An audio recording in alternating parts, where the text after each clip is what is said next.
إن الحمد لله نحمده ونستعينه ونستغفره ونعوذ بالله من شرور أنفسنا ومن سيئات أعمالنا من يهده الله فلا مضل له ومن يضلل فلا هادي له وأشهد أن لا إله إلا الله وحده لا شريك له وأشهد أن محمدا عبده ورسوله اما بعد فإن خير الحديث كتاب الله وخير الهدي هدي محمد صلى الله عليه وآله وسلم وشر الأمور محدثاتها وكل محدثة بدعة وكل بدعة ضلالة وكل ضلالة في النار.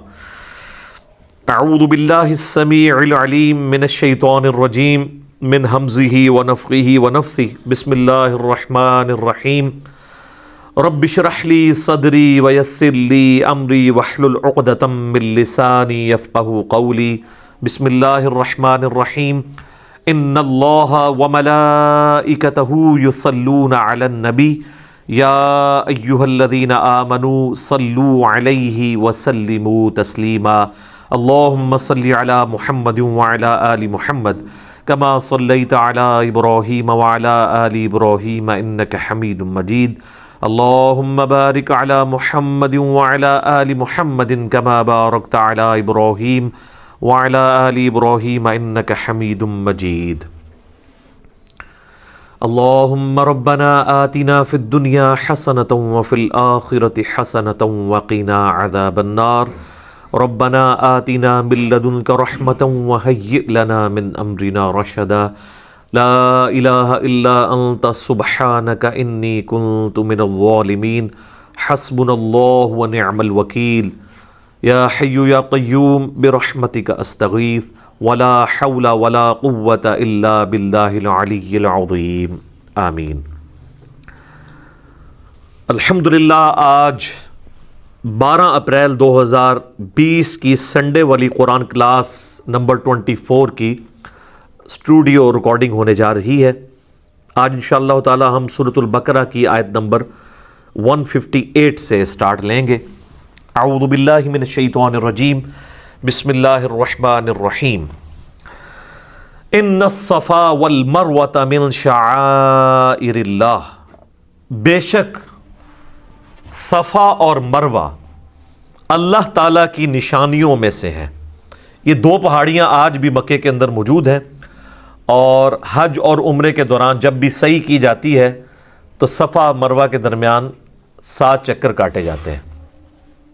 یعنی آپ صفا سے سٹارٹ کر کے مروہ تک آتے ہیں تو وہ ایک بنتا ہے، پھر مروہ سے واپس صفا آتے ہیں تو دوسرا، اس طریقے سے 7 بن جاتے ہیں. اور مشرکین عرب کے ہاں چونکہ جو ابراہیمی طریقہ تھا حج کا وہ ٹوٹی پھوٹی فارم میں موجود تھا، تو وہ بھی صفا مروہ کی صحیح کیا کرتے تھے. جب بعد میں لوگ مسلمان ہوئے اور اسی طریقے سے انصار مدینہ جنہوں نے اسلام قبول کیا، تو وہ ریلیکٹنٹ تھے اس حوالے سے کہ وہ صفا مروہ اس وقت بتوں کی نشانیاں بھی بنی ہوئی تھی. تو ان کے دل میں یہ قلق تھا کہ شاید یہ صرف پیورلی مشرکین عرب کی رسومات ہیں، ان کا آسمانی دین کے ساتھ کوئی تعلق نہیں ہے. تو اللہ تعالیٰ نے ان کا وسوسہ سیٹل کیا کہ ایسا نہیں ہے کہ جو کچھ بھی مشرکین عرب کر رہے ہیں وہ سب کچھ ہی غلط ہے، بلکہ صفا اور مروہ اللہ کی نشانیوں میں سے ہے. اور اس کی ڈیٹیل ہمیں جو ہے وہ صحیح بخاری کے اندر تو اتنی تفصیل سے نہیں ملتا، لیکن اگر آپ تورات دیکھیں تو اس میں آپ کو ڈیٹیل ملے گی کہ جو سیدہ ہاجر تھیں، یہ ہاجرہ لفظ غلط ہے، یہ لفظ ہے ہاجر. سیدنا ابراہیم علیہ السلام کی جو دوسری بیوی تھی جن سے اسماعیل علیہ السلام پیدا ہوئے، انہوں نے یعنی اپنے بچے کے غم کے اندر صفا سے لے کے مروہ تک ان کے لیے پانی جب تلاش کیا اور کئی ایک چکر کاٹے، اور پھر اللہ تعالیٰ نے حضرت اسماعیل علیہ السلام کے پاس ایک پانی کا چشمہ جاری کر دیا، تو اسی کو زمزم کہا گیا. زمزم کا لفظ استعمال کیا سیدہ ہاجر رضی اللہ تعالیٰ عنہا و سلام اللہ علیہا نے. اس کا مطلب ہے یعنی رک جا، ٹھہر جا.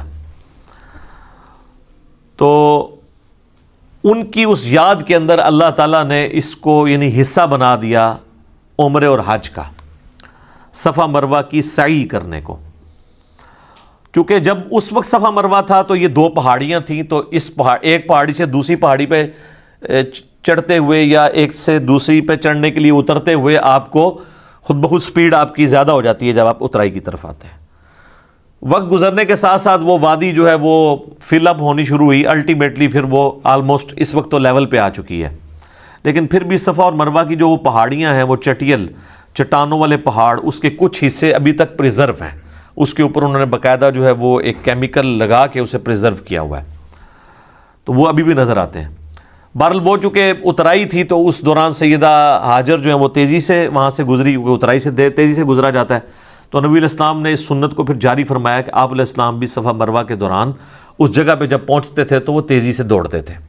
لیکن وہ مسند امام شافعی میں موجود ہے عبداللہ بن عمر کا قول کہ یہ جو صفا مروہ کی جو سعی میں دوڑنا ہے اور اسی طریقے سے طواف کعبہ کے دوران رمل کرنا ہے، یہ صرف مردوں کے لیے خاص ہے، عورتوں کے لیے نہیں ہے۔ عورتیں یہ کام نہیں کریں گی، مردوں کے لیے یہ سنت ہے۔ تو وہ صفا مروہ کے اندر جو سعی کی جاتی ہے اس کو اللہ تعالیٰ نے کہا کہ ہماری نشانیوں میں سے ہے، کیونکہ اس کو ہمارے ایک پیغمبر کی بیوی کے ساتھ نسبت ہے، اس لیے یہ اللہ کی نشانیوں میں سے ہے، سمبلز آف گاڈ، شاعر اللہ میں سے ہے۔ فمن حج البیت او اعتمر، تو جو کوئی بھی بیت اللہ کا حج کرے یا عمرہ ادا کرے، فلا جناح علیہ ان یطوف بہما، تو کوئی حرج نہیں ہے اگر وہ اس کے دوران چکر کاٹے۔ یعنی وہ جو ان کے دماغ میں ایک بات تھی نیو مسلمز کے کہ شاید یہ مشرکین عرب کی رسم ہے، وہ ختم کی گئی کہ یہ کوئی ایسی بات نہیں ہے، اللہ کے شاعر میں سے ہے۔ اگر انہوں نے وہاں پر بت نصب کر دیے تھے، وہ تو بیت اللہ میں بھی انہوں نے 360 بت نصب کیے ہوئے تھے، صحیح بخاری میں آتا ہے نبی علیہ السلام نے فتح مکہ کے موقع پر خود مبارک چھری کے ذریعے اس کو گرایا، اور آپ علیہ السلام وہ آیت پڑھتے جاتے تھے، وَجَاءَ الْحَقُّ وَزَهَقَ الْبَاطِلُ قُلْ جَاءَ الْحَقُّ وَزَهَقَ الْبَاطِلُ إِنَّ الْبَاطِلَ كَانَ زَهُوقًا، حق آ گیا اور باطل مٹ گیا، اور باطل ہے ہی مٹ جانے کے لیے۔ تو بیت اللہ کے اندر بھی بت رکھے ہوئے تھے، تو اس کا یہ مطلب نہیں ہے کہ بیت اللہ کی عظمت ختم ہو گئی ہے، بلکہ ان چیزوں سے صفایا کروایا گیا۔ حتیٰ کہ خانہ کعبہ کی دیواروں کے اوپر سیدنا ابراہیم اور اسماعیل علیہ السلام کی تصویریں بھی تھیں، نبی علیہ السلام نے اپنے مبارک ہاتھوں سے مٹائیں۔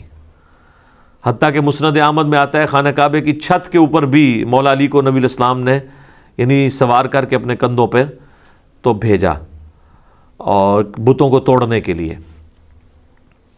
اور خانہ کعبے کا چونکہ دروازہ بھی اونچا تھا تو وہ عام آدمی تو اس پہ چڑھ بھی نہیں سکتا تھا، اس لیے وہاں پہ کوئی سیڑھی وغیرہ لگانی پڑتی تھی، تو آپ علیہ السلام خود بھی اندر تشریف لے گئے اور آپ نے جا کے ان بتوں کو توڑا۔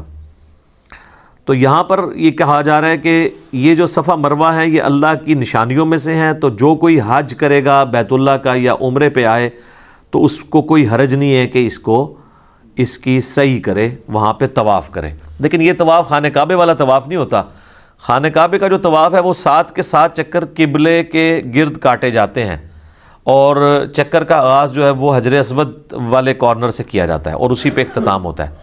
لیکن صفا مروہ میں 7 چکر اس طرح نہیں، یہ 3.5 ہی بنتے ہیں۔ صفا سے مروہ 1، مروہ سے صفا 2، پھر صفا سے مروہ 3، اور پھر مروہ سے صفا 4، اس طریقے سے یہ آلموسٹ 3.5 چکر بنتے ہیں۔ لیکن اس کی لینتھ جو ہے وہ خانہ کعبہ کے طواف سے زیادہ ہی بن جاتی ہے اگر آپ مطاف کے اندر طواف کر رہے ہیں، کیونکہ یہ اچھا خاصا آلموسٹ آپ سمجھ لیں 1.25 کلومیٹر بن ہی جاتا ہے۔ لیکن انہوں نے اس کو آلموسٹ چکر کی فارم میں اس طرح کیا ہوا ہے کہ جانے اور آنے کا راستہ الگ کیا ہوا ہے تاکہ وہ آپس میں کوئی ہرڈل بھی نہ ہو۔ اب تو ماشاءاللہ ایئر کنڈیشن ہے، حالانکہ ابھی بھی کئی لوگ موجود ہیں جنہوں نے آج سے 40-50 سال پہلے حج کیا، تو وہ باقاعدہ چھتریاں لے کے صفا مروہ کی صحیح کرنی پڑتی تھی، دھوپ پڑتی تھی۔ اب تو وہ ٹرپل سٹوری بن چکا ہے اور وائٹ ماربل ہے اور فل ایئر کنڈیشن ہے، وہ تو اتنا مزہ ہے۔ اب تو حج جو ہے وہ عمرہ تو بہت آسان ہو چکا ہے اس حوالے سے۔ اچھا، اس آیت کے کانٹیکسٹ میں صحیح بخاری میں ایک حدیث ہے کہ ایک تابعی آتا ہے سیدہ عائشہ کے پاس اور آ کے کہتا ہے کہ یہ جو صفا مروہ کی صحیح ہے یہ کوئی ضروری نہیں ہے، مجھے تو یہی لگا قرآن پڑھنے سے، کیونکہ اللہ تعالیٰ ہمارا کوئی حرج نہیں اگر تم صفا اور مروہ کی صحیح کر لو۔ تو اما عائشہ نے کہا کہ تم نے یہ رزلٹ کیوں نکالا؟ انہوں نے کہا کہ جب یہ کہا جا رہا ہے کوئی حرج نہیں کر لو تو اس کا مطلب ہے نہ کرو تب بھی کوئی حرج نہیں۔ تو انہوں نے کہا یہ حرج نہیں کرنے میں اس سے اللہ تعالیٰ نے ایڈریس کیا ہے ان نیو مسلمز کو جو یہ سمجھتے تھے کہ یہ شاید مشرکین عرب کی نشانی ہے، تو اللہ تعالیٰ کہہ رہا ہے کوئی حرج نہیں ہے، کرو۔ اور پھر اما عائشہ نے کہا کہ اگر اللہ تعالیٰ نے یہ کہنا ہوتا نا کہ یہ اوبلیگیٹری نہیں ہے تو اللہ تعالیٰ کہتا کہ نہ کرو تو کوئی حرج نہیں ہے. ٹھیک ہے, تو اس سے یہ بات پتہ چلی کہ صحابہ کرام نبی علیہ السلام سے فرسٹ ہینڈ نالج حاصل کرتے تھے اور قرآن پاک کی آیات کو وہ من ون اس طریقے سے سمجھا دیتے تھے, تابعین تک انہوں نے پیغام پہنچایا ہے. تو یہ قرآن و سنت میں سے جو صحابہ کرام نے تعلیمات ہمیں دی ہیں نبی صلی اللہ علیہ وآلہ وسلم کی تعلیمات کو سمجھ کے, اس کو اگر آپ فالو کریں گے تو پھر آپ ڈی ٹریک نہیں ہوں گے. ادروائز اگر آپ اس کو اپنے اعتبار سے دیکھنا شروع کریں گے تو پھر معاملات خراب ہوں گے. یہ تو تابعی کی بات ہے کہ انہوں نے غلط فہم لیا اس کا. ایک صحابی کے بارے میں بھی آتا ہے بخاری مسلم دونوں میں, سورۃ البقرہ کی آیت نمبر 185 آنورڈ, جو رمضان کا ذکر ہے, جس میں کہ جب تک سفید ڈورا کالے سے ممتاز نہ ہو جائے اس وقت تک کھاتے پیتے رہو. تو انہوں نے اپنے تکیے کے نیچے سفید اور کالے رنگ کے 2 دھاگے رکھ لیے ہوئے تھے اور وہ اندھیرے میں چیک کرتے رہتے تھے. جب تک وہ دونوں کا رنگ ایک دوسرے سے ممتاز نہیں ہوتا تھا اس وقت سحری کرتے تھے. نبی علیہ السلام کے تک یہ جب بات پہنچی تو آپ علیہ السلام فرمایا کہ تیرا تکیہ تو بہت بڑا ہے کہ آسمان کے ڈورے بھی اس کے نیچے آ جاتے ہیں. آپ فرمایا اس سے مراد آسمان کے ڈورے ہیں. تو صحابہ کرام علیہم رضوان بھی بعض اوقات قرآن و سنت کی تعلیمات سے کچھ باتوں میں دوسرا مطلب بھی سمجھ لیتے تھے, کیونکہ بعض چیزیں ظاہری الفاظ کے ساتھ ہوتی تھیں, بعض جو ہے محاورتاً ہوتی تھی. لیکن یہ کہیں نہیں قرآن و سنت میں آتا ہے کہ نہ کوئی بات ترجمے میں بیٹھ رہی ہو نہ محاورے میں کوئی گل وچ کوئی اور ہی نکال لی جائے. یہ کام کہیں بھی نہیں ہوتا, کیونکہ اہل تصوف کا یہ کہنا ہے کہ جو ظاہری الفاظ ہیں ان کو فالو نہیں کرنا ہوتا, باطنی الفاظ کو دیکھنا ہوتا ہے, اس کے اندر جو چھپے ہوئے ہیں, اور ان کے باطنی الفاظ بالکل اس کے الٹ ہوتے ہیں. یہاں پہ جتنی بھی مثالیں الٹ نہیں نکل رہی, 2 فارمز بنتی تھی ان میں سے ایک آ گئی. یعنی کہا جائے کہ سفید اور کالے ڈورے کو الگ کرو تو ظاہر ہے کہ ایک ڈورا یہ ہو سکتا تھا کہ 2 دھاگے ہوتے سفید اور کالے اور دوسرے آسمان کے. یہ تو نہیں ہے کہ اس سے کوئی اور رزلٹ نکال لیا انہوں نے کہ سورج جو ہے وہ جب نصف النہار تک پہنچ جائے اس وقت تک کھاتے پیتے رہو. یہ تو رزلٹ نہیں نکلتا اس میں سے. صوفیاء اسی قسم کے رزلٹ نکالتے ہیں, کیونکہ وہ ایاک نعبد و ایاک نستعین سے بابوں کو پکارنا بھی نکال لیتے ہیں, بالکل اپوزٹ. ادھر بھی آپ دیکھ لیں کہ اگر اس صحابی نے رزلٹ نکالا کہ کوئی حرج نہیں اگر صفا و مروہ کی صحیح کر لو, تو یہ رزلٹ بھی بن سکتا تھا کہ اللہ طرف ہمارا کہ کر لو تو کوئی حرج نہیں ہے, تو امپلائڈ ہے نہ کرو تو کوئی حرج نہیں ہے. یہ تو نہیں ہے کہ بھئی اس پہ کوئی یہ رزلٹ نکال لے کہ صفا مروہ کی صحیح کرنا حرام ہے. یہ تو رزلٹ نہیں نکلے گا, دونوں طرف نکل آتا ہے. اس اعتبار سے بھی کہ اگر کوئی کر لیتا ہے تو کوئی حرج نہیں, کوئی نہیں کرتا تو کوئی حرج نہیں. لیکن سیدہ عائشہ نے کہا یہ حرج سے مراد وہ والا حرج تھا, یہ کرنا ضروری ہے. تو یہ معنی بھی بن سکتا تھا. یہ لوگ بالکل اپوزٹ مطلب نکالتے ہیں اور کہتے ہیں باطنی الفاظ ہوتے ہیں. قرآن و سنت میں نبی علیہ السلام نے جو صحابہ کرام کے ذریعے تعلیمات امت تک پہنچائی ہیں, اگر کہیں پہ کنفلکٹ آئے گا تو ان کے اقوال کی روشنی میں دیکھا جائے گا, نہ کہ بزرگ بابوں کے. اب اگر کوئی کہے کہ جی صحابہ کرام کا ہم نے فارم نہیں دیکھنا, ہم نے اپنے بزرگوں کا, اپنے علماء کا, اپنے پیروں کا, اپنے صوفیاء کا, اپنے مفسرین کا, اپنے جو ہے وہ ائمہ کا دیکھنا ہے, اور نبی علیہ السلام کو, صحابہ کو اور اہل بیت کو چھوڑ دینا ہے, تو پھر اس کا مطلب ہے جن کے پاس فرسٹ ہینڈ نالج تھا وہ تو آپ کو سپورٹ نہیں کر رہے. پھر آپ بالکل آپ کو ٹھیک کہہ رہے ہیں نا, کیا کہ مرنے سے پہلے ہے مسلمان کر لے اس پہ غور. کتابوں کا خدا اور ہے, بابوں کا خدا اور, صحابہ کا خدا اور ہے, بابوں کا خدا اور, اہل بیت کا خدا اور ہے, بابوں کا خدا اور کتابوں کا جہاں اور ہے, اور بابوں کا اپنا ہی ایک جہاں اور ہے. وکھرے اپنے جہاں میں ایک جہاں اور ہوتا ہے. ٹھیک ہو گیا جی.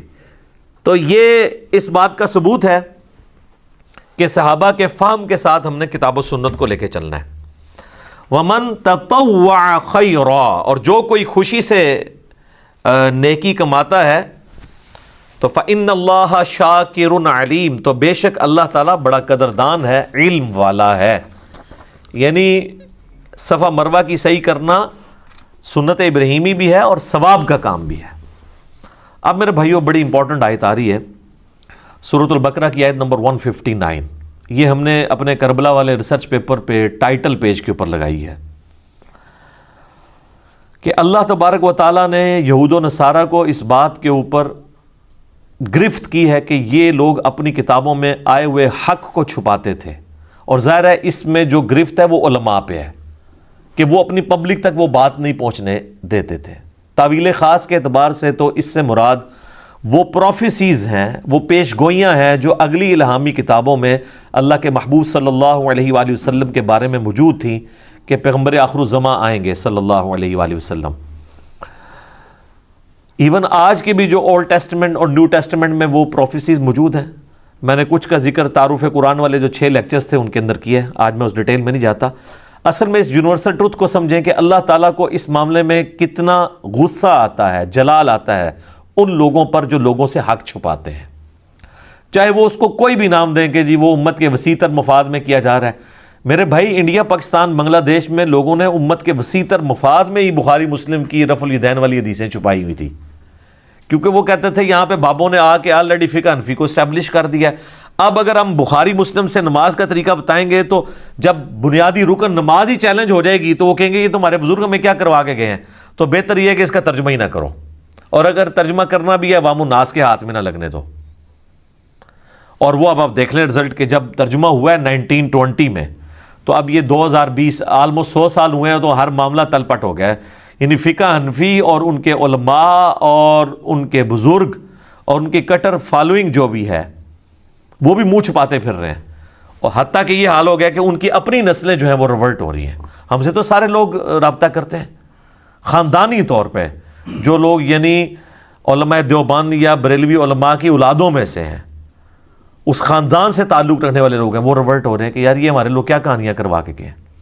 تو پوری نیک نیتی کے ساتھ انہوں نے آپ کے ساتھ جو کام ڈالا تھا نا، وہ اپنی زوم میں بالکل ٹھیک ڈالا تھا، اپنے زوم میں۔ ہاں، قرآن کے روح سے تو وہ لعنت کے مستحق ہوئے ہیں اس سچ کو چھپا کے۔ اس کے ثبوت میں یہ آیت ہے، ان الذین یکتمون ما انزلنا من البینات، بے شک وہ لوگ جو چھپا لیتے ہیں ان روشن دلیلوں میں سے جو ہم نے نازل کی ہیں، والہدا، اور ہدایت کی باتیں، من بعد ما بیناہ للناس، بعد اس کے کہ ہم نے کھول کر بیان کر دیا ہے اسے لوگوں کے لیے، فی الکتاب، اپنی کتاب میں۔ یعنی یہاں پہ ظاہر کتاب سے مراد جو ہے وہ اولڈ ٹیسٹمنٹ اور نیو ٹیسٹمنٹ ہے، یعنی تورات، انجیل، زبور، وہ ساری کتابیں ہیں، صحائف۔ لیکن ظاہر یہ اللہ تعالیٰ نے یونیورسل ٹروتھ کے طور پہ چیز بتائی ہے۔ یہ قرآن کی آیات آفاقی ہیں، جسے فٹ اسے گفٹ۔ اولئک یلعنہم اللہ ویلعنہم اللاعنون، ایسے لوگ جو حق کو چھپا لیتے ہیں ان پر اللہ کی لعنت اور تمام لعنت کرنے والوں کی لعنت ہے۔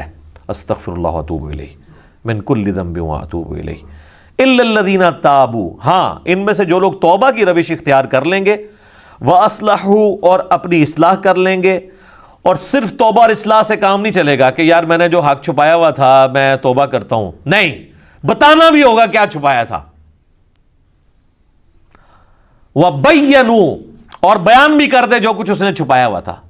یعنی بخاری مسلم سے وہ رفع الیدین کی حدیثیں بھی بتا دے، اور رفع الیدین کرنے والے جو ہے نا وہ آل امیہ کی بدماشیوں پہ جو روایتیں ہیں نا وہ بھی بتا دیں، تب ان کی توبہ قبول ہونی ہے، ادروائز وہ بھی لعنتی ٹھہریں گے۔ یعنی جتنا بڑا جرم یہ ہے نا کہ کوئی شخص رفع الیدین کی حدیثیں چھپائے، اتنا ہی بڑا جرم نبی علیہ السلام کی ان پروفیسیز کو دیکھیں۔ مشرکین عرب نے اگلی کتابوں میں جو پروفیسیز نازل ہوئی تھی ان کو چھپایا، تو اللہ نے کہا لعنتی۔ تو جو رسول اللہ پہ نازل ہوئی پروفیسیز کو چھپائے وہ اس سے بڑا لعنتی، کیونکہ رسول اللہ کی وہ چھپا رہا ہے نا۔ اور پھر اس سے بڑی بات رسول اللہ کا ماننے والا بھی ہو وہ بھی پروفیسیز چھپائے گا تو لعنتی۔ آپ بتائیں دلائل النبوہ ایک ٹاپک ہے، صحیح بخاری میں بھی ایک چیپٹر ہے علامات النبوہ، نبوت کی علامتیں، مشکات کی 30 جلد میں بھی اس نام سے ایک چیپٹر ہے۔ یہ ٹرم استعمال ہوتی ہے دلائل النبوہ اور علامات النبوہ، یہ دو ٹرمز استعمال ہوتی ہیں۔ نبی علیہ السلام کی وہ خبریں جن کی بنیاد پہ ہم یہ کلیم کرتے ہیں کہ آپ صلی اللہ علیہ وآلہ وسلم اللہ کے پیغمبر ہیں، کہ آپ نے اپنی زندگی میں مستقبل میں ہونے والے جو واقعات بتائے اور وہ اس طریقے سے پورے ہو گئے۔ کچھ پروفیسیز تو قرآن میں بھی آئی ہیں، جس طرح سورہ الروم کا آغاز ہی اس سے ہوتا ہے کہ وہ پرشین امپائر نے شکست دے دی تھی ایک بیٹل فیلڈ میں رومن امپائر کو، اور اس پہ مشرکین عرب بڑے خوش ہوئے۔ انہوں نے کہا کہ وہ بھی آسمانی مذہب کے ماننے والے ہیں، عیسائی، رومن امپائر، ان کو شکست ہوئی ہے، تو اینالوجی انہوں نے یہ بنائی. اور پرشین جو ہیں وہ چونکہ آسمانی مذاہب کو نہیں مانتے، وہ آتش پرست ہیں، تو یہاں پہ بھی ہم بت پرست ہیں، تو ہم بھی مسلمانوں کو جو آسمانی مذہب کے ماننے والے ہیں شکست دے دیں گے. تو اللہ تعالیٰ نے کہا نا، ان قریب، بضع سنین، عربی میں بضع سنین کہتے ہیں 9 سال کے اندر اندر، حد 9 سال. رومن امپائر جو ہے وہ دوبارہ پرشین امپائر پہ غالب آ جائے گی، اور اس وقت مسلمان خوشیاں منا رہے ہوں گے. تو بلکہ جب یہ آیات نازل ہوئی تو حضرت ابوبکر نے شرط لگا دی 3 سال کے اوپر، کہ 3 سال کے اندر. تو نبی علیہ السلام نے فرمایا 3 سال نہیں، بضع سنین جو ہے وہ 9 سال تک کے لیے آتا ہے، تم 9 سال کے اوپر لگاؤ. اس وقت شرط لگانا جائز تھا، اور وہ جیت بھی گئے پھر شرط، حضرت ابوبکر صدیق رضی اللہ عنہ کو. واقعی پھر فتح بھی ہو گئی. یہ تو خیر اس وقت تو یہ لوگ یہ دیکھ رہے تھے کہ یار، وہ دیکھتے تھے کہ جناب رومن اور پرشین کی آپس میں ٹسل ہو رہی ہیں، ایک دوسرے پہ غالب آتا ہے، دوسرا اس پہ غالب آتا ہے. یہ تو ظاہر تماشائیوں کے طور پہ دیکھ رہے تھے نا مسلمان. یہ مسلمانوں نے تو یہ سوچا ہی نہیں تھا کہ ان قریب یہ ہمارے پاؤں کے نیچے ہوں گے دونوں. ٹھیک ہے، اس کی آپ نے برا نہیں منانا. ایک وقت ہم بریلوی دیوبندیوں کے مناظرے دیکھا کرتے تھے کہ یار یہاں پہ بریلوی غالب آ گئے، یہاں پہ دیوبندی غالب آ گئے، یہاں پہ اہل حدیث آگے نکل گئے، یہاں پہ شیعہ نکل گئے، ادھر وہ پیچھے رہ گیا. یہ تو ہم نے سوچا ہی نہیں تھا کہ یہ سارے کے سارے جو ہیں وہ ہماری اس دعوت حق کے سامنے ڈھیر ہوئے ہوں گے. آپ دیکھ لیں کس طرح ڈھیر ہوئے ہیں. یعنی میں تو جب یہ چیزیں دیکھتا ہوں تو مجھے بالکل نظر آتا ہے کہ یار ہم تو بڑی ان کو حسرت کے ساتھ دیکھ رہے ہوتے تھے کہ یار اچھا یہاں اس کی دلیل مضبوط ہے. یہ تو پتہ ہی نہیں تھا کہ سارے لمبے پہ آ جان گے. پہن کے نہیں، یرموک اور قادسیہ انہوں نے بھی ہوئی ہے کہ نہیں؟ الحمدللہ. تو یہ پروفیسیز نبی علیہ السلام کی قرآن میں بھی کئی ایک ہیں جو پوری ہوئی ہیں. پھر قرآن میں بار بار جو چیز آئی ہے، هو الذی ارسل رسولہ بالہدی ودین الحق لیظہرہ علی الدین کلہ. یہ جب پروفیسی دی جا رہی تھی کہ غلبہ حاصل ہوگا، تو غلبہ تو مشرکین عرب پہ تو نبی علیہ السلام کی مبارک زندگی میں ہوا، لیکن آپ کی وفات کے بعد غلبہ رومن اور پرشینز کے اوپر بھی ہوا، اور یہ نبی علیہ السلام کی پروفیسیز پوری ہوئیں اسی طریقے سے. اگر آپ کی زندگی میں ہوتی تو اپنی زندگی میں تو بڑے بڑے جنگجو آئے اور انہوں نے بڑی بڑی حکومتیں اسٹیبلش کی. سکندر اعظم بھی آیا نبی علیہ السلام سے بہت پہلے. آپ علیہ السلام کے بہت بعد چنگیز خان آیا جس نے سلطنت عباسیہ الٹ دی. لیکن نبی علیہ السلام ایک جنگجو نہیں تھے بلکہ ایک پیغمبر تھے. اور وہ فرق کہاں سے ہمیں ظاہر ہوتا ہے؟ نمبر 1 چیز ہے دلائل النبوہ اور علامات النبوہ، کہ نبی علیہ السلام ایسی پیش گوئیاں کر کے گئے ہیں جو من ون اس طریقے سے پوری ہوئی ہیں. بخاری مسلم میں حدیث ہے کہ ان قریب کیسر جو ہے وہ ختم ہو جائے گا، قیامت تک کوئی کیسر روم پھر نہیں ہوگا، ہمیشہ کے لیے رومن امپائر ختم ہو جائے گی. یہ بہت بڑی پروفیسی ہے. ان قریب جو ہے وہ کسرا ختم ہوگا ایران کا، قیامت تک کوئی کسرا نہیں ہوگا. دیکھ لیں سر 1500 سال ہو گئے ہیں، کوئی دوبارہ امپائر، بلکہ اب تو امپائر بننے کے چانس ہی ختم ہو گئے. اب تو ملک بن چکے ہیں، اب تو نیا کانسیپٹ، ملکوں کا کانسیپٹ آ گیا.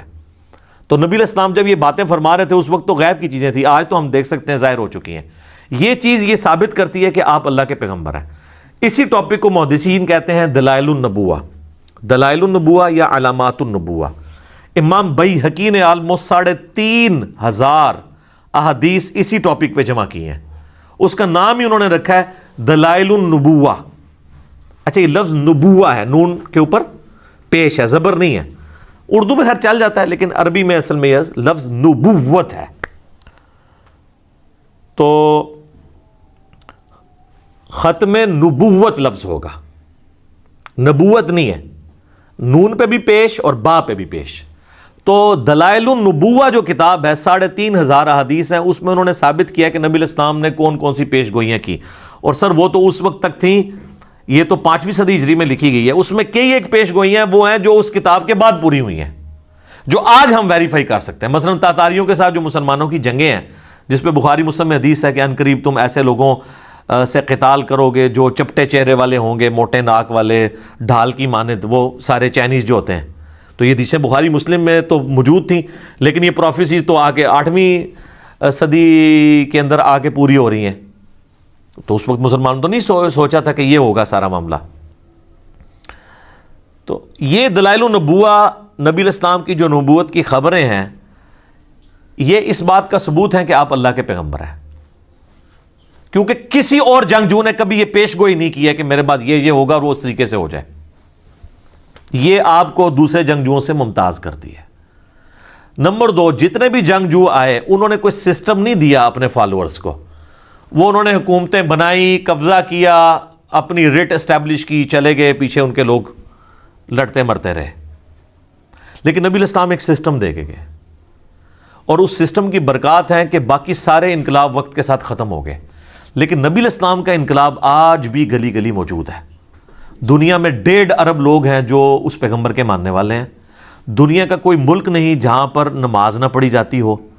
کوئی چنگیز خان کا ماننے والا، کوئی سکندر اعظم کا ماننے والا، کوئی دکھائیں دنیا میں کہیں ہے؟ یہ وہ انقلاب ہے جو انقلاب، حالانکہ اس انقلاب کے بعد بھی آپس میں خانہ جنگی ہوئی مسلمانوں میں، لیکن اس چیز کے اوپر سب کا یونانیمسلی ایگریمنٹ رہا کہ اللہ، رسول، قرآن، آخرت، وہ سارا کچھ چلتا رہا۔ تو یہ آپ کو ممتاز کرتا ہے۔ جو لوگ کہتے ہیں نا کہ اسلام تلوار کے زور پہ پھیلا ہے، تو یہ بہت بڑا ڈیفرنس ہے جو بتاتا ہے کہ نبی الاسلام کی تلوار ویسی تلوار نہیں تھی۔ وہ تو تلوار ظاہر ہے بدماشوں کو اکھاڑنے کے لیے اللہ تعالیٰ نے پھر تلوار ان پہ مسلط کی۔ اسلام نے اس دور جدید کو جو تخلیق کیا ہے، جو وحید الدین خان صاحب کی کتاب ہے انڈین اسکالر کی، اسلام دور جدید کا خالق، اس کا ٹاپک ہی یہی ہے کہ یہ رومن اور پرشین امپائر کو اکھاڑنے کے لیے ایک دفعہ تو سرجری کرنی پڑنی تھی، تو سرجری میں نشتر تو چلانا پڑتا ہے، اور پھر اس چیز کو اسٹیبلش کیا اللہ تعالیٰ نے۔ تو یہ دلائل النبوہ ہے۔ تو نبی علیہ السلام نے اپنے ماننے والوں کو یہ چیزیں بتائیں، تو یہ وہ باتیں جن کی بنیاد پہ آپ نبی علیہ السلام کا نبی ہونا کلیم کرتے ہیں۔ یعنی نبی علیہ السلام کی نبوت کی سب سے بڑی دلیل آپ کی پروفیسیز ہیں، چاہے وہ قرآن میں ہو چاہے سنت کے اندر موجود ہو۔ اب اگر کوئی شخص یہ کہے کہ حضور علیہ السلام کی نبوت جن بنیادوں پہ ثابت ہوتی ہے ان حدیثوں کو بیان کرنا ہی جرم ہے، تو اس کا مطلب کیا ہے کہ وہ رسول اللہ کا پکا گستاخ ہے اور نبی علیہ السلام کا دشمن ہے، آپ کی نبوت کا دشمن ہے، پلس وہ آپ کو یہ بتانا چاہتا ہے کہ وہ نبی علیہ السلام سے زیادہ سمجھدار ہے، کیونکہ نبی علیہ السلام نے جو اپنی امت کو غیب کی خبریں بتائی ہیں کہ یہ ہوگا، اور اس کی بنیاد پہ آپ نے نبی کو نبی کلیم کیا، وہ شخص آپ کو کہنا چاہ رہا ہے کہ نبی علیہ السلام کو یہ باتیں نہیں کرنی چاہیے تھی، تو اس کا تو ایمان ہی سٹیک پہ لگ جائے گا۔ تو یہی تو ہمارا جھگڑا ہے کہ صحیح بخاری کے اندر یہ حدیث ہے 2812، عمار کو ایک باغی جماعت قتل کرے گی، عمار ان کو اللہ اور جنت کی طرف بلائے گا اور وہ جماعت دوزخ کی طرف بلائے گی۔ اس حدیث کے کم از کم 8 طرق امام بیہقی نے دلائل النبوہ میں لی ہیں، اور کہا کہ دیکھو نبی علیہ السلام نے پہلے ہی کہا تھا کہ عمار کو باغی جماعت قتل کرے گی، اور یہ چیز پوری ہوئی۔ یہ اس بات کا ثبوت ہے کہ اللہ کے نبی جو ہے ان کو وحی کی تائید حاصل تھی اور وہ اللہ کے پیغمبر ہیں۔ اور آپ کو یہ کہانی کرائی جا رہی ہے کہ یہ حدیثیں آپ چھپا لو تاکہ آل امیہ کے اوپر پردہ پڑا رہے، مولا علی کی حقانیت چھپی رہے لوگوں پہ۔ تو اللہ کے فضل سے ہم نے یہ جو کربلا والا ریسرچ پیپر لکھا ہے، واقعہ کربلا کا حقیقی پس منظر، 72 صحیح الاسناد احادیث کی روشنی میں، جس میں 200 روایتیں میں نے جمع کی ہیں، ahlsunnatpak.com سے آپ ڈاؤن لوڈ کریں۔ اردو میں بھی ہے، عربی میں بھی ہے، انگلش میں بھی، ہندی میں بھی۔ مین سٹریم کی کتابیں اکثر بخاری مسلم سے احادیث ہیں، اور ادر دین بخاری مسلم میں کوئی ایک حدیث بھی ایسی نہیں ہے جس پہ دور حاضر کے بڑے بڑے محدثین، چاہے وہ شیخ البانی ہوں، شیخ زبیر لیزئی ہوں، شیخ شعیب آرنوت ہوں، رحمہم اللہ اجمعین، ان کی تحکیم نہ لگی ہوئی ہو۔ تو ہم نے بھی اس لعنت سے بچنے کے لیے سب کچھ کیا کہ ہم ان باتوں کو امت تک پہنچائیں، اور اس کو سپورٹیو حدیث بھی ہے جامعہ ترمذی میں، سنن ابی داؤد میں، سنن ابن ماجہ میں، اور مشکات میں بھی کتاب العلم والے چیپٹر میں، کہ جس شخص سے دنیا میں کوئی علم کی بات پوچھی گئی اور اسے وہ معلوم تھی، اس کے باوجود اس نے چھپا لی، تو قیامت والے دن آگ کی لگام اس کے منہ میں ڈال دی جائے گی کہ یہ وہ شخص ہے جس نے حق بات چھپائی تھی۔ اور آپ سارے مفسرین کی تفسیریں اٹھائیں، ابن کثیر کو اٹھا لیں، تبری کو اٹھا لیں، سب لوگ جب یہ آیت آتی ہے نا 159 البقرہ کی، تو یہ حدیث کوٹ کرتے ہیں وہ ترمذی کی کہ حق چھپانے والے کے منہ میں لگام ڈالی جائے گی۔ ان میں سے خیر کئی خود بھی ایسے ہوتے ہیں جو خود بھی یہ کام کر رہے ہوتے ہیں، لیکن وہ بات یہ بتا رہے ہوتے ہیں کہ جو یہ کرے گا اس کے ساتھ یہ حرکت ہو جائے گی، قیامت والے دن اللہ کا عذاب اس کے اوپر آ جائے گا۔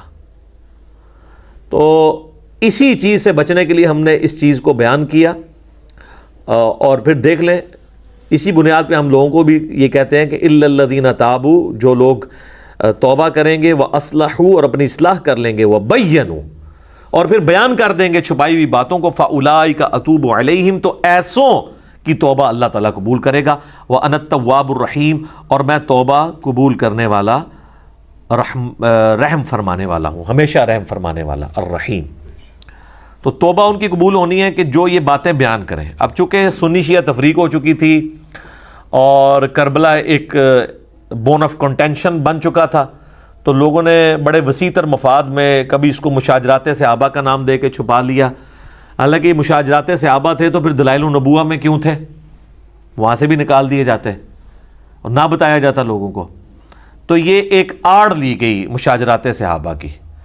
تو مشاجرات صحابہ میں حضرت علی رضی اللہ تعالیٰ عنہ علیہ السلام کے مخالفین کو تو یہ لے کے آتے ہیں. جب حضرت عثمان غنی رضی اللہ تعالیٰ عنہ کی شہادت کا معاملہ آتا ہے تو وہاں پہ ان کو مشاجرات صحابہ بھول جاتا ہے. وہاں پہ وہ کہتے ہیں باغی، فتنہ پرور لوگ. حالانکہ دوسری طرف وہاں پہ بھی صحابہ ہی تھے. ہم اس معاملے میں بھی حضرت عثمان کے ساتھ ہیں، جس طرح یہاں مولا علی کے ساتھ کھڑے ہیں جنگ جمل صفین اور نہروان کے اوپر. تو یہ بڑی دو نمبری ہے کہ آپ ایک معاملے کے اندر تو مشاجرات کا نام لے کے اسے ٹال دیں اور دوسری جگہ آپ آ کے جو ہے وہ اس کو یوز کرنا شروع کر دیں. ایک جگہ تو آپ وہ حدیث کوٹ کر لیں ابو داؤد ترمذی ابن ماجہ کی، علیکم بسنتی و سنت الخلفاء الراشدین المہدیین، تم پر میری سنت اور میرے خلفاء راشدین کی سنت لازم ہے، اور دین میں نئی نئی بدعتوں سے بچنا، اور میری اور میرے خلفاء راشدین کی سنت کو داڑھوں کے ساتھ مضبوطی سے پکڑ لینا. تو ہم پھر بار بار یہ پوچھتے ہیں کہ یہ حدیث آپ حضرت عثمان تک تو لے کے آتے ہیں، جب حضرت علی کی باری آتی ہے تو آپ کہتے ہیں باتیں ڈسکس نہیں ہونی چاہیے. تو حضرت علی کے خلیفہ راشد نہیں ہیں. تو اس کو وہ پنجابی کہنے میٹھا میٹھا ہپ ہپ تے کوڑا کوڑا تھو تھو.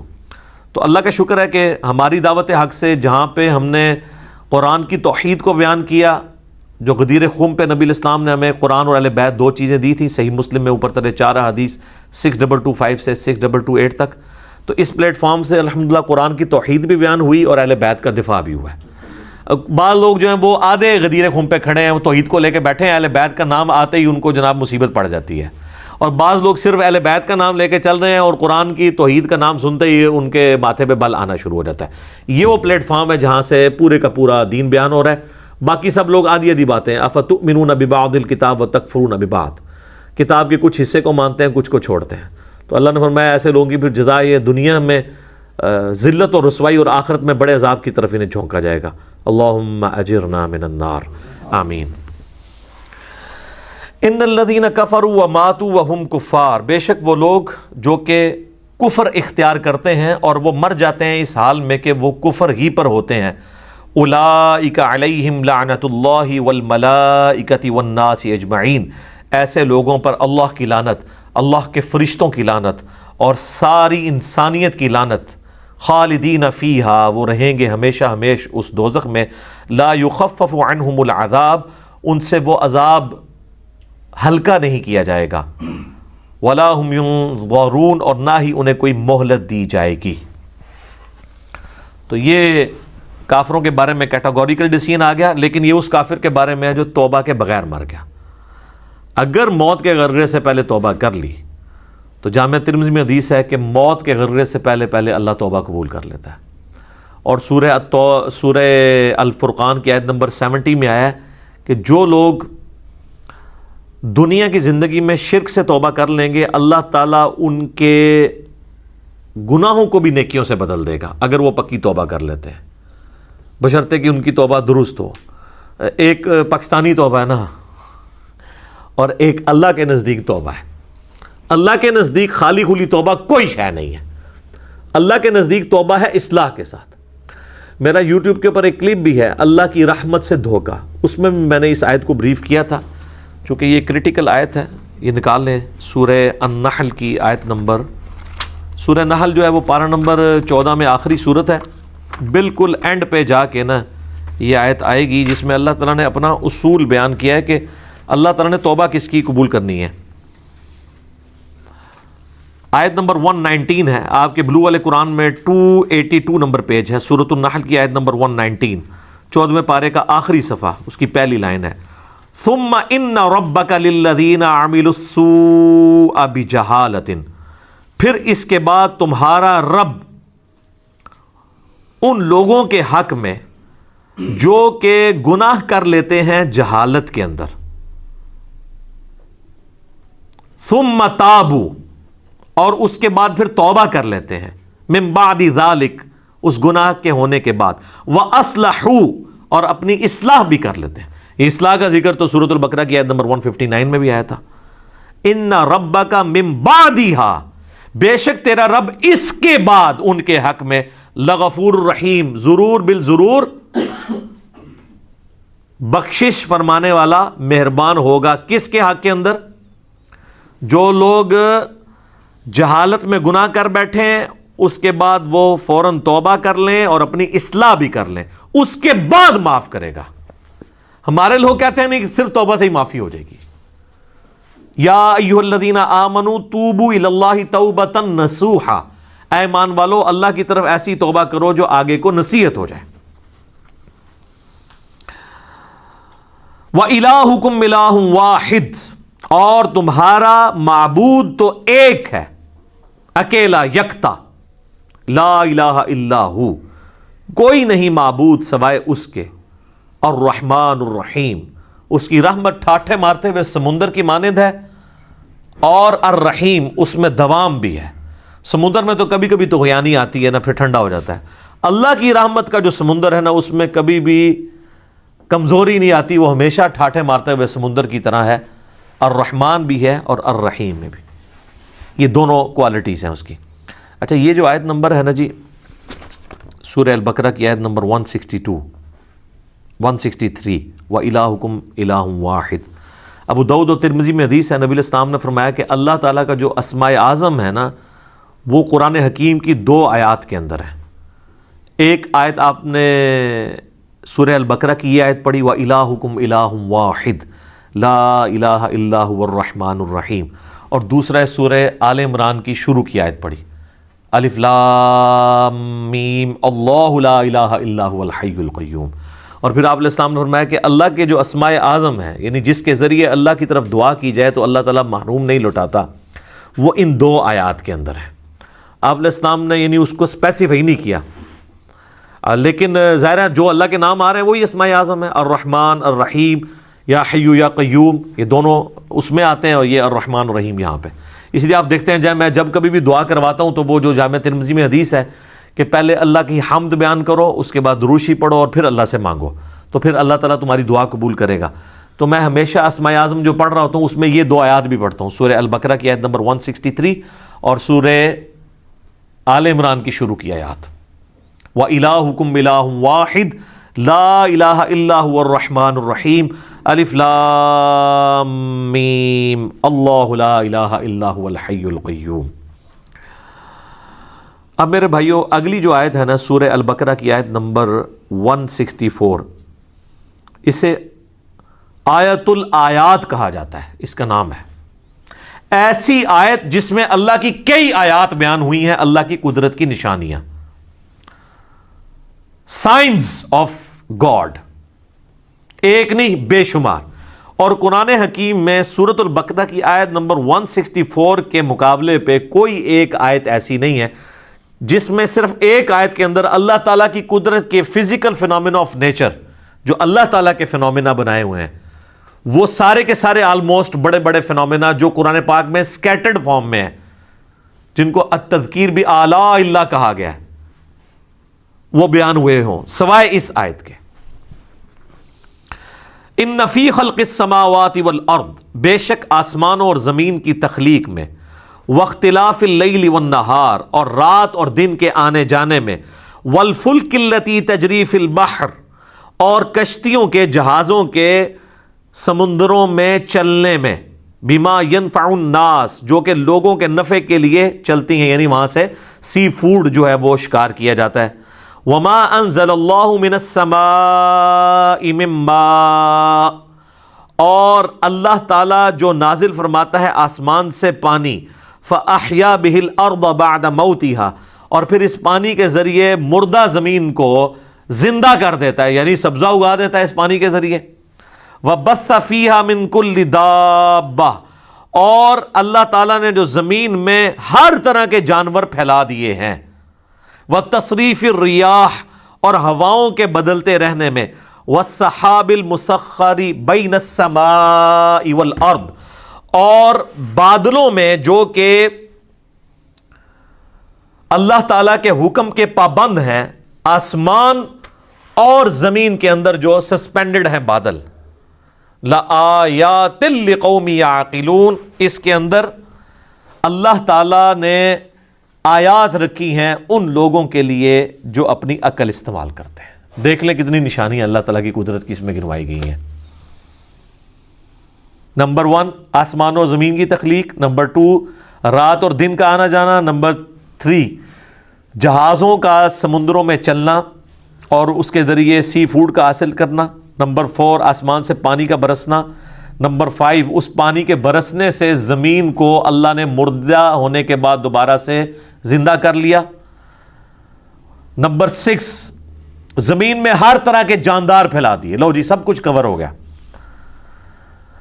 نمبر 7 ہواؤں کے چلنے میں جو کہ بادلوں کو لے کے آتی ہیں، اور نمبر 8 بادلوں کا آسمان اور زمین کے درمیان جو ہے وہ سسپینڈڈ ہونا، جس کے ذریعے اللہ تعالیٰ بارش برساتا ہے۔ یہ سب کی سب اللہ تعالیٰ کی قدرت کی نشانی ہے، یعنی جس میں ذرا سی بھی عقل ہے اللہ تعالیٰ ہمارا ہے، وہ ان چیزوں کو دیکھ کے رزلٹ پہ پہنچ جائے گا کہ یہ کسی کے کرنے سے ہو رہا ہے۔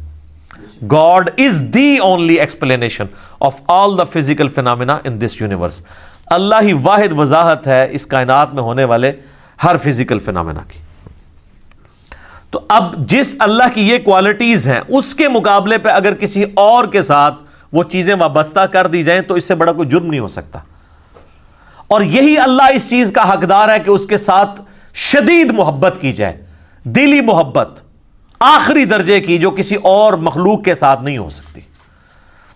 تو اللہ تعالیٰ اب ایک کرائٹیریا پھر اس حوالے سے ڈسکس کر رہے ہیں، وَمِنَ النَّاسِ مَن يَتَّخِذُ مِن دُونِ اللَّهِ، اور لوگوں میں ایسے لوگ بھی ہیں، ایسے بدبخت لوگ ہیں جنہوں نے اللہ کے سوا اور ہستیوں کو پکڑ لیا ہے، اندادًا يُحِبُّونَهُمْ كَحُبِّ اللَّهِ، اللہ کے مقابلے پہ انہیں اپنا ند مان لیا ہے، مد مقابل، اور ان سے ویسی محبت کرتے ہیں جیسی اللہ سے کرنی چاہیے تھی۔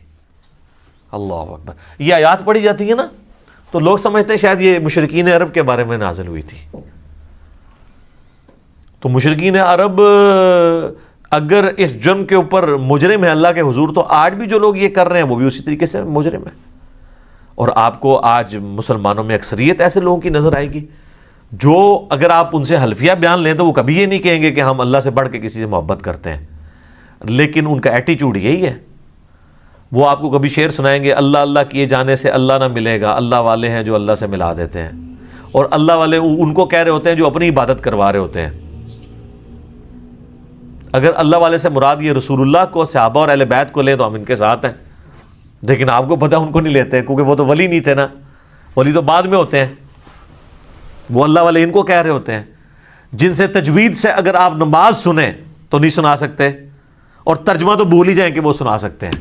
ہاں وہ یہ کر سکتے ہیں کہ سجے پاسے اسلام پھیرے تھے سارے حافظ ہو گئے، کھبے پاسے پھیرے تھے سارے ناظرہ ہو گئے، وہ کہتے ہیں نا جی پیچھے نیت کی۔ تو میں کہتا ہوں جن بزرگوں کے بارے میں آپ کا ایک کلیم ہے نا، اگر آج بھی اس طرح کہتے ہیں نا جی دنیا اولیاء سے خالی نہیں ہے، آج بھی اولیاء کو لیں، وہ تجوید کے ساتھ آپ کو سنا نہیں سکتے، وہ آپ کو سنت اذکار نہیں بتا سکتے صبح و شام کے جو نبی علیہ السلام نے تعلیم فرمایا ہے۔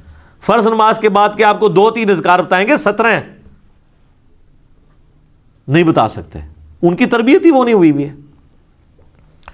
تو وہ ان ہستیوں کے بعد، حتیٰ کہ سورہ الزمر کے اندر جا کے آئے گا، سورۃ المومن کے اندر، کہ ان کے سامنے جب اکیلے اللہ کا ذکر کیا جاتا ہے تو ان کے دل گھٹنے شروع ہو جاتے ہیں، اور جب اللہ کے ساتھ اور ہستیوں کو شامل کیا جاتا ہے تو ان کے پھر دل پھیل جاتے ہیں۔ اور آپ یہ کر کے دیکھ لیں جناب، آپ اللہ کی توحید بیان، ہم تو کئی بار یہ تجربہ کر چکے ہیں، آپ اللہ کی توحید بیان کریں تو ان کو چڑ ہو جاتی ہے، وہ کہتے ہیں جی کو بزرگوں کا بھی ذکر کرو نا جی۔ بلکہ ہمارے ایک سیالکوٹ میں بڑے قریبی بھائی، تو وہ ایک بریلویوں کی مسجد میں امام تھے، تو جب اللہ تعالیٰ نے ہمیں قرآن کی توحید کی طرف راغب کیا تو دعوت کی برکت سے انہوں نے بھی حق قبول کیا، تو ظاہر ہے وہ اب اناؤنسمنٹ تو نہیں کر سکتے تھے، تو انہوں نے بہرحال توحید کے اوپر درس شروع کیا قرآن کے اندر، جو قرآن کی آیات ہیں اعلیٰ حضرت کا ترجمہ رکھ کے، اب تو کسی کو تکلیف نہیں ہونی چاہیے۔ تو 2-4 دن تو توحید برداشت کی انہوں نے، اور پھر بابے جو ہے مسجد کے اکٹھے ہو گئے، انہوں نے کہا ایک جناب اللہ نو ہی توندے رہندے ہو ہر ٹائم، کو بزرگوں کا بھی ذکر کریا کرو۔ یہ دیکھیں پنجابی کا محاورہ نے یوز کیا، ہر ٹائم اللہ نو توندے رہندے ہو، استغفر اللہ تو ان کو اتنی چڑ ہوتی ہے، اور یہ حقیقت ہے کہ ان کی محبت ان ہستیوں کے ساتھ زیادہ ہے. اور اسی لیے آپ بزرگوں کے بارے میں کوئی بات کریں تو یہ سیکھ پا ہو جاتے ہیں. اللہ کے بارے میں کہتے ہیں جی اللہ کو تو پہلے ہی اتنے لوگ گالیاں نکال رہے ہیں, ایک اور نے نکال دی تو کیا ہو گیا. ہاں ظاہر ہے وہ نکال رہے تو ہیں, حالانکہ یہ خود بھی نکالنے والوں میں شامل ہیں.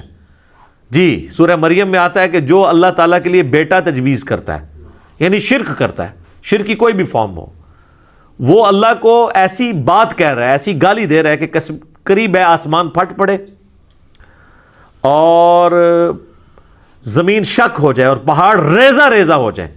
ان دعوا للرحمن ولدا, کہ یہ رحمان کے لیے بیٹا تجویز کرتے ہیں. اگر زمین و آسمان اور پہاڑوں کے احساسات ہو نا اس طرح کے, تو یہ سارے ان پہ پھٹ پڑے, زمین ریزہ ریزہ ہو جائے, زمین یعنی پھٹ جائے اس خوف سے کہ یار میرے اوپر یہ لوگ اللہ کے ساتھ اور ہستیوں کو شریک ٹھہرائے ہوئے ہیں. اور نبی علیہ السلام کی آپ احتیاط دیکھیں, یہ جو ند لفظ ہے نا اندادیں, سیم یہ الفاظ ہیں. مسند امام احمد میں حدیث موجود ہے, الادب المفرد امام بخاری کی کتاب کے اندر یہ موجود ہے. ہم نے اپنے ریسرچ پیپر دعا صرف اللہ ہی سے, اس میں بھی ڈالی ہوئی ہے. ایک صحابی نے نبی علیہ السلام کو آگے کہا ما شاء اللہ و شئت یا رسول اللہ, اے اللہ کے رسول جو آپ چاہیں اور جو اللہ چاہے. تو آپ نے فرمایا اجعلتنی للہ ندا, یہ لفظ, کیا تو نے مجھے اللہ کے مد مقابل ٹھہرا لیا. اب وہ پاکستانی ہوتا نا تو کہتا نہیں یا رسول اللہ مد مقابل نہیں, میں نے آپ کو مستقل بذات نہیں مانا, غیر مستقل بذات عطائی اور اللہ کے اذن سے مانتے ہوئے کہا ہے. لیکن اس ٹائم پہ یہ کہانیاں نہیں ہوتی تھی. صحابہ کرام تو بولے والے مسلمان تھے نا, یہ ساری شیطانیاں ان کو تو نہیں آتی تھی. تو آپ نے فرمایا قل بل ما شاء اللہ وحدہ, بلکہ کہہ جو اکیلا اللہ چاہے. ایک بریلوی عالم تھے, تو میں نے ان کو یہ حدیث بیان کی نا, انہوں نے کہا جی آپ کو اس حدیث کا مطلب نہیں سمجھ آیا. میں نے کہا سمجھا ہے. وہ کہتے ہیں اصل میں نبی علیہ السلام نے پوچھا ہے کہ اے میرے پیارے صحابی, کہیں ایسا تو نہیں آپ مجھے خدا مانتے ہو. ٹھیک ہے, میں نے کہا تو آگے الفاظ تو کچھ اور بتا رہے ہیں. اس کے جواب میں تو صحابی کہتا نہیں یا رسول اللہ میں نے آپ کو خدا نہیں مانا, خدا کا بندہ مانتے ہوئے کہہ رہا ہوں یا رسول اللہ ما شاء اللہ و شئت. تو میں نے کہا آگے جو الفاظ ہیں قل بل ما شاء اللہ وحدہ, کہ اکیلا جو اللہ چاہے. اگر آپ کی بات ہوتی نا تو وہ صحابی کہتے کہ نہیں میں آپ کو اللہ کا بندہ مان کے کہہ رہا ہوں, تو حضور کہتے ٹھیک ہے کہتا رہے. آپ تو بالکل الٹ بات کر رہے ہیں, نہیں مجھے نہیں شامل کرنا ذات, تکوینی امور میں نہیں کرنا, تقدیر سے جو ریلیٹڈ ہے. ہاں باقی دین کے معاملے میں تو بخاری مسلم میں کئی حدیث ہیں. جب نبی علیہ السلام سے پوچھا گیا کسی معاملے کا صحابہ کرام نے, اور صحابہ کرام سے آپ نے کاؤنٹر کوسچن کیا, ان کو نہیں معلوم ہوتا تو کہتے تھے واللہ ورسولہ عالم, اللہ اور اس کا رسول بہتر جانتے ہیں. وہ بالکل ٹھیک ہے, دین اللہ اور اس کے رسول سے ہی سیکھنا ہے. اور اسی کو سپورٹیو بخاری مسلم کی حدیث ہے کہ اللہ تعالیٰ عطا فرماتا ہے, میں تقسیم کرتا ہوں. وہ آدھی حدیث بیان کرتے ہیں, پوری حدیث اس طرح ہے کہ نبی صلی اللہ علیہ وآلہ وسلم فرمایا اللہ تعالیٰ جس کے ساتھ خیر اور بھلائی کا ارادہ فرماتا ہے اس سے دین کی فقہ عطا فرما دیتا ہے. اور اللہ دیتا ہے اور میں تو تقسیم کرنے والا ہوں. یعنی مجھے بھی جو دین اللہ نے میرے ساتھ بھلائی کا ارادہ کیا, مجھے دین کی سمجھ عطا فرمائی ہے, تو یہ اللہ نے عطا فرمائی ہے, میں تو صرف تقسیم کرنے والا ہوں. انما اس میں یعنی الفاظ جو ہے نا بخاری مسلم کی حدیث کے کہ واللہ یعطی وانما انا قاسم, اللہ دیتا ہے اور میں تو صرف تقسیم کرتا ہوں. تو وہ انہوں نے جناب اس دو لفظ پکڑ لیے تو اعلیٰ حضرت نے شعر لکھ دیا, رب ہے معطی یہ ہے قاسم, رزق اس کا ہے کھلاتے یہ ہیں. وہ رزق کے اوپر لے گئے اور تکوینی امور کے اوپر, حالانکہ یہاں پہ دین کا معاملہ تھا. اس میں میرا یوٹیوب پہ ایک کلپ بھی ہے اللہ نبی وارث, تو اس میں میں نے کئی ایک احادیث بیان کی ہیں اس حوالے سے. یہ تو یعنی نہ ختم ہونے والی چیزیں ہیں. نبی علیہ السلام نے جتنی اس حوالے سے سختی فرمائی ہوئی ہے, وہ مسلم شریف کی جو حدیث بڑی مشہور ہے کتاب الجمعہ چیپٹر میں, ایک صحابی نے نبی علیہ السلام کے سامنے تقریر کرتے ہوئے کہہ دیا من یطع اللہ ورسولہ فقد رشد, جو کوئی اللہ اور اس کے رسول کی اطاعت کرے وہ کامیاب ہو گیا. ومن یعصہما, اور جو ان دونوں کی نافرمانی کرے فقد غوا, تو وہ بہک گیا, بے شک وہ بہک گیا. نبی علیہ السلام کو بڑا غصہ آیا, فرمایا بئس الخطیب انت, کتنا برا خطیب ہے تو نے یہ کیوں کہا جو ان دونوں کی نافرمانی کرے. تجھے کہنا چاہیے تھا وَمَن يَعْصِ اللَّهَ وَرَسُولَهُ فَقَدْ غَوَىٰ, جو اللہ اور اس کے رسول کی نافرمانی کرے وہ گمراہ ہوا, وہ بہک گیا. اب اس سے ابھی آگے یہ کہہ سکتے تھے کہ یا رسول اللہ میں نے یہ بات تو پہلے کر دی ہے، میری بات آؤٹ آف کانٹیکسٹ نہیں ہے، میں کانٹیکسٹ کے ساتھ بات کر رہا ہوں۔ جب میں نے یہ کہہ دیا کہ جو اللہ اور اس کے رسول کی اطاعت کرے وہ کامیاب ہوا، اور جو ان دونوں کی نافرمانی کرے وہ ناکام ہوا، تو اس میں تو لٹریچر میں تو کوئی خرابی نہیں ہے، آؤٹ آف کانٹیکسٹ بھی نہیں ہے، اس میں کیا مسئلہ ہے؟ اور حقیقتاً یہ وہ اپنا مقدمہ لڑ سکتے تھے، لیکن ان کو پتا تھا سامنے امام الموحدین ہے صلی اللہ علیہ وآلہ وسلم۔ یہ وہ ہیں جو کتابوں کے خدا کے ریپریزنٹیٹیو ہیں، بابوں کے خدا کے ریپریزنٹیٹیو نہیں ہیں۔ اور ابو داؤد میں آگے الفاظ ہیں، آپ فرمایا قم اذهب، اٹھ ادھر سے نکل جا۔ اتنا آپ علیہ السلام کو جلال آیا اس حوالے سے۔ لیکن آپ کے وہ صوفیاء کہتے ہیں ہک ہے، ہک ہے، ہک ہے، جڑا ہک کی ڈوں آنکھے وہ کافر اور مشرک ہے، جو ایک کو دو کہہ دے وہ کافر اور مشرک ہے۔ حالانکہ ایک نو ڈو کہنے والا ہی موحد ہے۔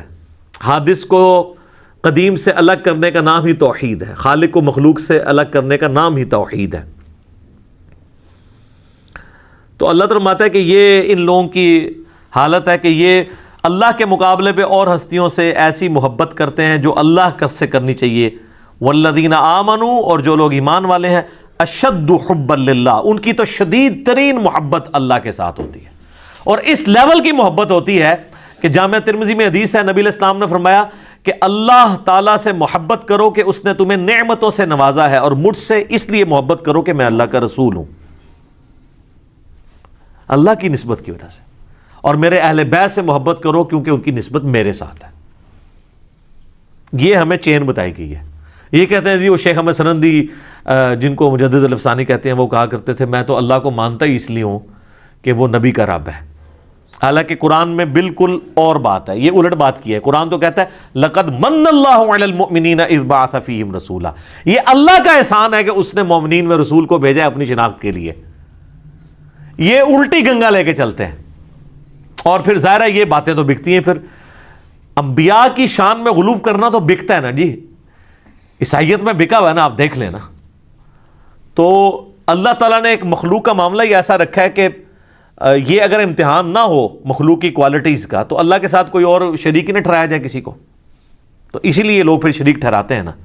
اور نبی علیہ السلام کی پھر حدیث صحیح بخاری میں دیکھنا، میری شان کو اس طرح بلند نہ کرنا جس طرح نصارہ نے اپنے پیغمبر کو اتنا بلند کیا کہ ڈیوینٹی میں کلیم کر دیا، میں اللہ کا بندہ اور اس کا رسول ہوں، مجھے اللہ کا بندہ اور اس کا رسول ہی کہنا۔ یہ نبی علیہ السلام کس کو سنا رہے تھے؟ انہی کو سنا رہے تھے جنہوں نے کام ڈالنا تھا، جو آج تک ماننے کے لیے تیار نہیں ہے۔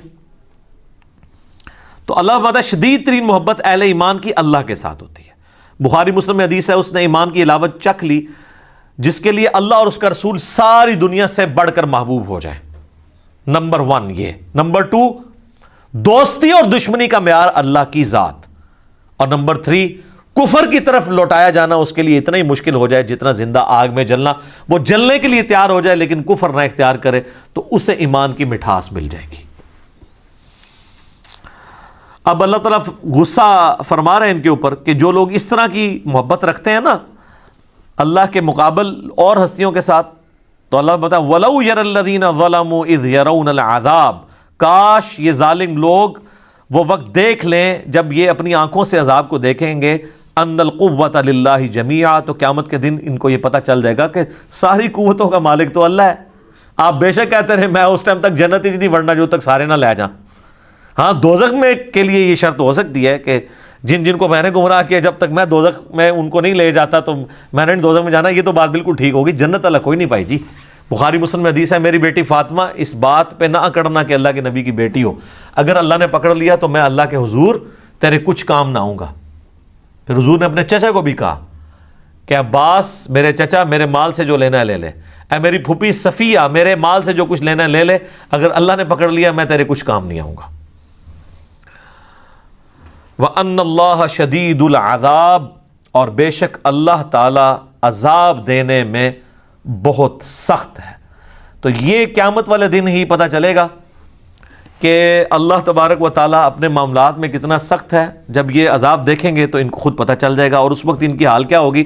ابھی تو یہ بابوں کے نعرے مار رہے ہیں نا، ادھر انہوں نے کہنا یا اللہ بابا نو پہلے جڑا ہے نا چونک دو زخیش، وہ کیسے اذ تبرأ الذین تُبِعُوا مِنَ الَّذِينَ اتَّبَعُوا، جب بیزار ہو جائیں گے وہ لوگ جن کی تابعداری کی گئی ان سے جو تابعداری کرتے رہے. ظاہر ہے وہ بیچارے کیا کریں گے، ادھر تو دنیا میں لیڈر بنے ہوئے تھے، کہتے تھے ساڑھے مرید ہو جاؤ تو جنت میں لے جائیں گے. تو اللہ تمہارا یہ سارے جو بزرگ بابے ہیں نا وہ اپنے مریدوں کہیں گے بھائی اپنا اپنا پر ہی نبھاؤ، سانوں تو اپنی فکر پئی ہے آج. جب وہ عذاب دیکھیں گے وَتَقَطَّعَتْ بِهِمُ الْأَسْبَابُ، ان کے سارے تعلقات آپس میں ٹوٹ جائیں گے، پیری مریدی ختم، بیعت ٹوٹ جائے گی، تجدید بیعت بھی نہیں ہو سکتی.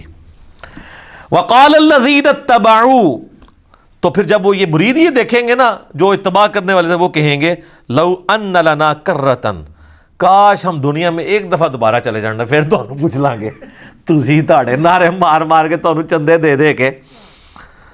فَنَتَبَرَّأَ مِنْهُمْ كَمَا تَبَرَّؤُوا مِنَّا، تو ہم بھی تم سے بیزاری دنیا میں ظاہر کریں گے جس طرح آج تم ہم سے بیزار ہو رہے ہو نا. اگر دنیا میں دوبارہ جانا نصیب ہو جائے نا تو ہم اب دنیا میں گئے نا تو ہم انجینئر صاحب کی ویڈیوز ہی دیکھا کریں گے. ظاہر ہے یہ نعرہ کون لگا رہا ہے کہ نہ میں وہابی نہ میں بابی، میں ہوں مسلم علمی کتابی. بابوں سے لانے برات کون کروا رہا ہے؟ جو نبی علیہ السلام کی مبارک دعوت کو لے کے چل رہا ہے اور آپ سے ریکویسٹ کرتا ہے کہ مرنے سے پہلے اے مسلمان کر لے اس پہ غور، کتابوں کا خدا اور ہے، بابوں کا خدا اور. اچھا وہ یہ کہیں گے یار یہ تو کافروں کے بارے میں آیات ہے. ان سے صرف ایک معصومانہ سوال کریں کہ یہ بتائیے، ہم لوگوں سے یہ کرتے تھے کہ یہ بتائیں کہ یہ جو آیات ہے اس میں غلام احمد قادیانی فال کرے گا کہ نہیں؟ کہ جو قادیانی ہیں وہ قیامت والے دن جب غلام احمد قادیانی کہے گا آج تو میں خود عذاب میں جا رہا ہوں، میں تمہارا کیا کروں، تو قادیانی یہ کہیں گے کہ کاش ہم دنیا میں چلے جائیں تو ہم بھی تجھ سے لانے میں. کہتے ہیں بالکل کریں گے. تو ہم کہتے ہیں غلام احمد قادیانی تو قرآن کے نزول کے 1300 سال بعد آیا ہے، تو اس میں تو نہیں ذکر، یہ تو مشرکین عرب کے بارے میں آیات ہے. تو وہ کہیں گے نہیں مسئلہ یہ ہے کہ جو بھی کرے گا تو آڑے نہیں کرتے. ہم کوئی بات کر دیں کہ اللہ کے فضل سے ہم نے یہ بات سمجھائی ہے بڑے اعتماد کے، کہتے ہیں میں کرتا ہے وہ آپ کے، تو میں کہتے ہیں کہ سارے اولیاء کی گردن پہ میرا پاؤں ہے، آپ کہتے ہیں سبحان اللہ، حالانکہ آپ کہنا چاہیے لعنت اللہ. کبھی ابو بکر صدیق نے کہا سارے صحابہ کی گردن پہ میرا پاؤں ہے؟ اتنے متکبرانہ جملے کے اوپر سبحان اللہ کہنا چاہیے؟ شیخ عبد القادر کی طرف جھوٹ منسوب ہے، ہم نہیں کہتے انہوں نے کہا ہوگا. اگر انہوں نے کہا تو وہ پھر اولیاء اللہ نہیں ہوں گے، اور اگر اولیاء اللہ میں سے ہیں تو وہ اتنے تکبر کے ساتھ نہیں بول سکتے. تو وہ کہیں گے آج ہم دنیا میں اگر کاش ہمیں واپس اللہ بھیج دینا ہم بھی اس طرح تبرہ کریں گے. یہ تبرہ لفظی سے نا اعلان برات، ٹھیک ہے، تبرہ کریں گے جس طرح آج تم کر رہے ہو. کذالک یریہم اللہ اعمالہم حسرات، یوں ہی اللہ تعالیٰ ان کے برے اعمال ان کے سامنے کر دے گا اس حال میں کہ وہ پشیمانی میں ہوں گے. علیہم، ان کے لیے، وما ہم بخارجین من النار، والعیاذ باللہ تعالی، اور وہ کسی صورت آگ سے نکل نہیں پائیں گے. اللہم اجرنا من النار، اللہم انی اعوذ بک من عذاب جہنم ومن عذاب القبر ومن فتنة المحیا والممات ومن شر فتنة المسیح الدجال ربنا اصرف عنا عذاب جہنم ان عذابها کان غراما. آمین.